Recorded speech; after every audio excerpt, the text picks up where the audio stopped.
Melvin, bakit mo ako binuk sa TV interview? Alam mo namang marami akong meeting.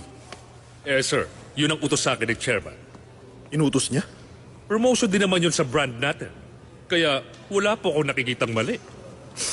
May dinaramdam ba kayo? Wala. Hindi lang ako komportable. Sabihin mo 1 oras lang ah. Okay po, sir.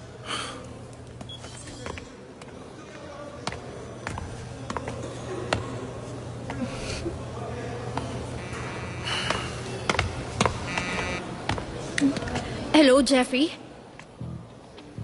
Nakauwi ka ba ng maayos kagabi? Oo naman. Sunduin kita? Hindi, huwag mo na akong sunduin. May trabaho ka rin, no? O sige, kita tayo mamaya.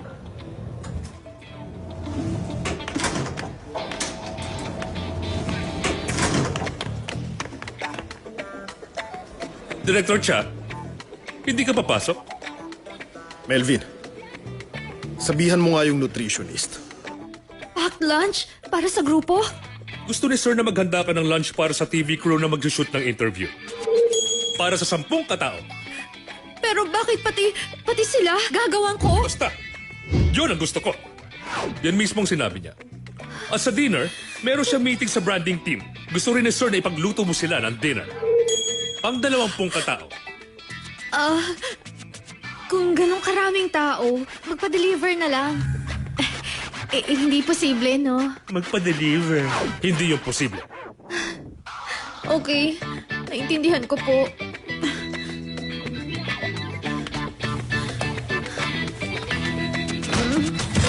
Itong si Director, sobrang lupit ko magpakipot. Sige, set up na tayo. Dito yan, oh. Ikaw ang may pakanaan nito, no? Kasi, para magkaroon ako ng pagkakataong makita ang gwapong mukha ng mahal ko. Lagyan nyo na ng gel. Gino, ang gwapo-gwapo ng itsura mo. Talagang, yan ang gusto ko sa mapapangasawa ko. Tumigil ka nga, Ani. Umayos ka. Trabaho to, kaya magtrabaho tayo. Maraming salamat at pumayag kayo, Director. Alam kong busy-busy kayo. Pero sabi ni Annie, pumayag agad kayo nung tumawag siya. Pwede ko bang malaman kung may something special sa inyo? Ang totoo kasi niyan, kami ni Gino. Kapatid! Parang younger sister ko na tong si Ani. Medyo busy talaga ako nung tumawag siya eh. Kumain tayo pagkatapos ng interview. May hinanda kaming packed lunch. Ang company? Yun bang nutritionist ang naghanda? Okay, simulan na natin. Sige na. Standby kayo, ah. Sinabi ko na sa'yo nung umpisa. Ikaw lang ang gagawa ng mga gusto niya. Opo, ganun nga pero... Pero may ihirapan po si Yumi na gumawa ng 10 pack lunch na siya lang. O ano? Itatabi natin ang trabaho natin para sa pack lunch na yan? Ganon? Hindi po, Miss Rhoda. Pasensya na po sa abala, Miss Rhoda. Sige po, ako na lang.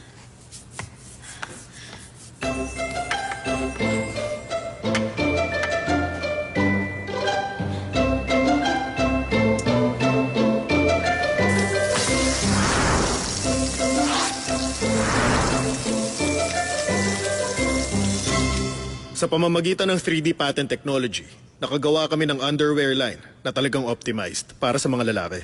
Yun ang brand motto namin. Anong sikreto mo sa pagiging top brand sa loob ng 3 taon mula nung mag-launch? Anong sikreto ko?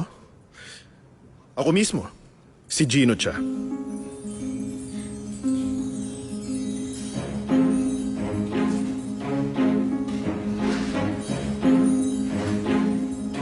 Hindi ako natutulog, hindi ako kumakain. Kung nasaan kami ngayon, pinaghirapan ko.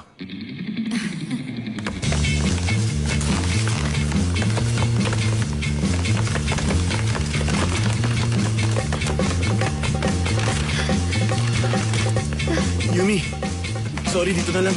Hindi. Okay lang. Salamat. Ako na. Malapit nang mag-lunch. Babalik ako agad pagkahatid dito. Kaya mo yan. Good luck.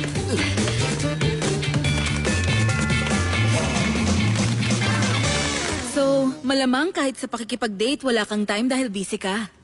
Hindi naman. Yan ang ginawa ko nung mas bata pa ako kaya hindi ko naman hinahanap.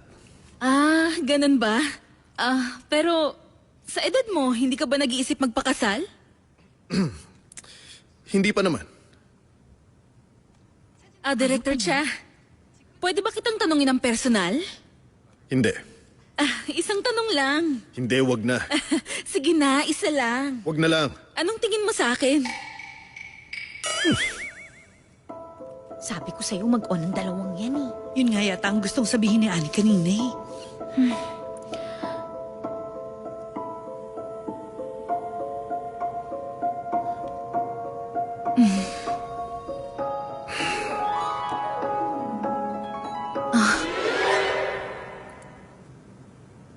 Okay, tapos na tayo.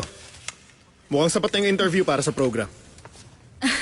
Tingin ko, ishoot na lang natin ng hiwalay ang closing statement ko. Salamat sa inyo. Okay, ganun na lang. O sige, pack up na. Salamat sa inyo. Okay. Oh, tignan mo na yan. Oh, Okay, pack up na. ano yung dala mo, miss? Pack lunch po ito para sa inyong lahat. Uy, wow, lunch na. Gutom na ako, tama-tama. Lunch delivery po. Oh, meron pa? Sa atin din yun. Yun, ewan ko. Eh, parang sa atin din eh. Dandan. Ito ba to? Siguro. Sige, kable oh. Abot ka yan. Oh.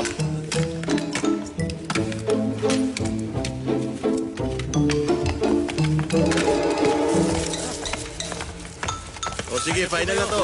Send mo na agad sa talents, ha? Tignan mo, parang mas masarap Ito to. na lang. Gutom ka, ba't ka magtitinapay lang? Ito na lang.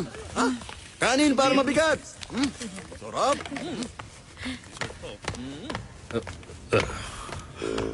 Wala man lang natira.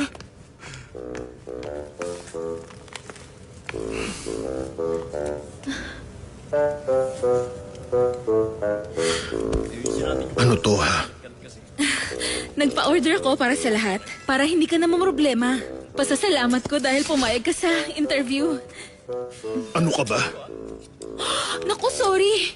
Nawala sa isip ko. Magpapadala ka nga pala. Sorry, nakalimutan ko. Naku, pasensya ka na. Ano ka ba, Ani? Hala, hindi to pwede.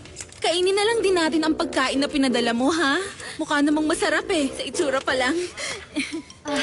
Hindi na. Okay lang yon. Sige, aalis na po ako. Ha? Sige, salamat nutritionist Lee.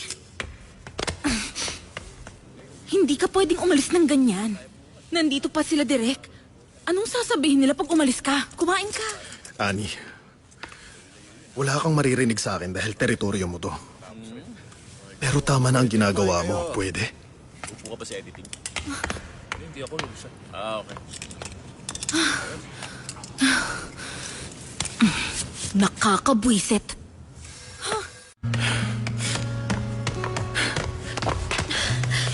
Pasensya na, hindi yun sinasadya. Hindi lang nagkaintindihan.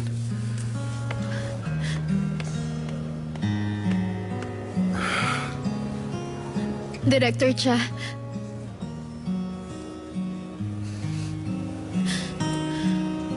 gusto ko pong humingi ng tawad. Anong ginagawa mo? Dapat akong humihingi ng tawad sa'yo.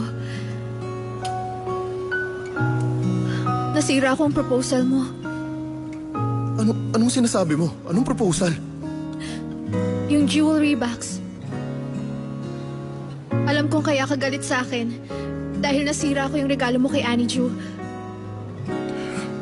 Kaya talagang tapat akong humihingi ng tawad sa'yo. 쉬운 게 없구나 내 마음 같지 않구나 사랑 흔한 말여도 매일매일 연습하던 한마디 입에서만 맴도는 Huwag kang umiyak. Huwag kang umiyak, Yumili. Mukha kang may gusto niyan sa baliw na yun pag umiyak ka. Wala akong gusto sa kanya. Kahit konti. Wala akong nararamdaman.